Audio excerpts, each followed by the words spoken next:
यदि तपाईँहरू नेपालबाट आउँदै हुनुहुन्छ भनेपछि हैन एकदम सोचेर आउनु होला हेर्नुस्। यो पाम ओइल खेती भन्ना बित्तिकै हैन पासवर्ड झिक्दिनुस्। अब यति टाढाबाट जुम गर्दाखेरि यति ठुलो देखिया छ भनेपछि नजिकमा कत्रो होला तपाईँहरू आफै सोच्नुस् न। यो कम्तीमा नि 50 किलो भन्दा यदि तपाईँहरू नेपालदेखि हैन मलेसिया आउने सोचिराख्नु भएको छ भनेपछि हैन कम्पनीमा राम्रो कम्पनी छानेर आउनु होला है। एकदमै राम्रो राम्रो कम्पनीहरु छानेर आउनु होला। राम्रो राम्रो कम्पनीहरु पनि छन् यस मलेसियामा। तर झुक्केर पनि पाम ओइल खेतीमा चाहिँ नआउनु होला। किनकि तपाईहरुको हैन यस्तो हुन्छ कि यस्तो हुन्छ कि यस्तो हुन्छ नि मैले देखेको छु के काम गर्ने व्यक्तिहरुलाई आमामामा है पसिनै पसिना भाका हैन मा कसम से हैन कम्तीमा पनि हैन 50 देखि 80 किलो सम्मका फलहरु उठाउँदाखेरि है जाँदैन त हड्डी पसली हुँदैन। आमामामा हामी जस्तो यस्तो यो सानसाना फुच्चीहरुको त हैन त्यस्तो गान्टे मुङ लागि हैन हुन्छ नि के भन्छ अरे बर्न नसकेका मान्छेहरुको त कामै छैन पाम ओइल।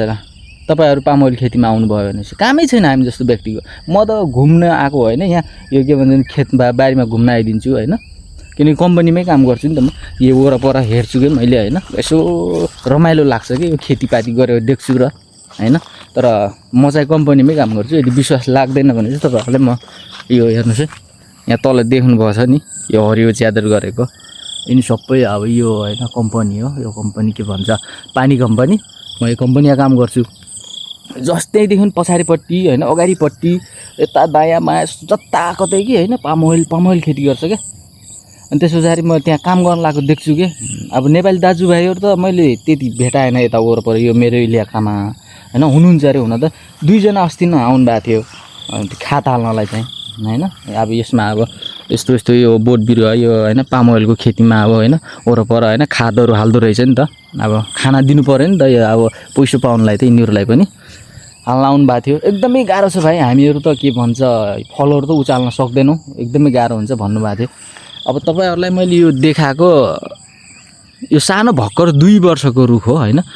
त्यहाँ पारीतिर देख्नु भएको छ नि हैन एकदम ठुलठुला रुखहरु त्यहाँ चाहिँ हैन कम्तीमा तपाईको 20 फिट 20-25 फिट लामो लट्ठीले हैन त्यहाँ बनाएर काट्नु पर्दो रहेछ। एकछिन तपाईहरुलाई म एकछिन पछाडी देखाउँछु।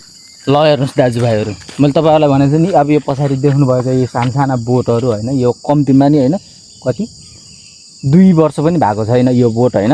अब यस्तो अब फल दिनु सुरु गरिसकेको छ। अब यो कम्तीमा पनि तपाईको 12-13 वर्षको रुख होला हेर्नुस् यहाँ हेर्नुस् यति ठुलठुला छ के यति ठुलठुला हैन। अब यति ठुलठुला रुख हैन अब कसरी काट्ने भने तपाई आफै सोच्नुस्। कम्तीमा पनि यो रुखको फल झार्नलाई तपाईको 20 फुटको उ त चाहिन्छ। त्यहाँ हेर्नु त्यहाँ माथि कति ठुलठुला फल लागेछ उहाँ हेर्नु त यहाँ हेर्नु। अब यति टाढाबाट जुम गर्दाखेरि यति ठुलो देखिया छ भनेपछि नजिकमा कत्रो होला तपाईहरु आफै सोच्नुस् न। यो कम्तीमा नि 50 किलो भन्दा कम छैन के।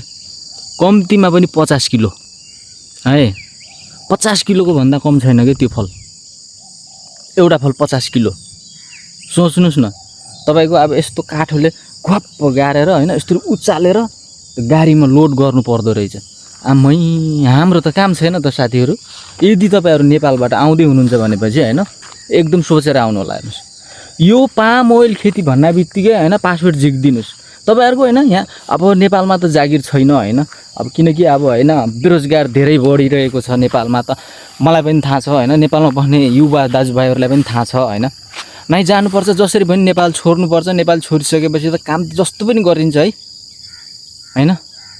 काम नै गर्न जाने हो पैसा नै चाहिएको हो भन्नुहुन्छ भनेपछि हैन दम हिम्मत राखेर आउनुहुन्छ भनेपछि त्यो हामी केही भन्न सक्दैनौ हैन। तपाईहरु यहाँ आइकिन पछुताउनु भन्दा हुँ नेपालमै हैन पाम ओइल भनेको के हो भनेर राम्रोसँग एकदम सर्च गरेर हैन एकदमै राम्रोसँग सर्च गरेर काम गर्न सक्छु कि नाइ हैन त्यसमा चाहिँ आफूले एकदम विश्वास नाइ म सक्छु यो काम गर्न सक्छु म जान्छु भनेर हिम्मत राखेर आउनुहुन्छ ठीक छ। त्यसमा हामी केही भन्न सक्दैनौ तपाईहरुलाई हैन। तर झुक्केर तपाईहरु यो पाम ओइल खेतीमा हैन काम गर्न आइपुग्नु भयो भनेपछि तपाईहरु यति कुरा सम्झिनुस्। आमै नर्ककै बास हुन्छ अरे के कसम। नेपाली दाजुभाइहरुले नि कोही भिडियो बनाउनुहुन्छ यस्तो गाह्रो हुन्छ भनेर। गाह्रो त कुरै छोड्दिनु खतरा गाह्रो हुन्छ अरे। त्यही भएर एकदम सोचेर आउनु होला है। हामी परदेशमा भएकोले तपाईहरुलाई अब नेपालमा भएकोलाई अब के नै भन्न सकिन्छ जानेको एउटा दुईटा कुरा सुनाइदिनु त हो नि हो कि नै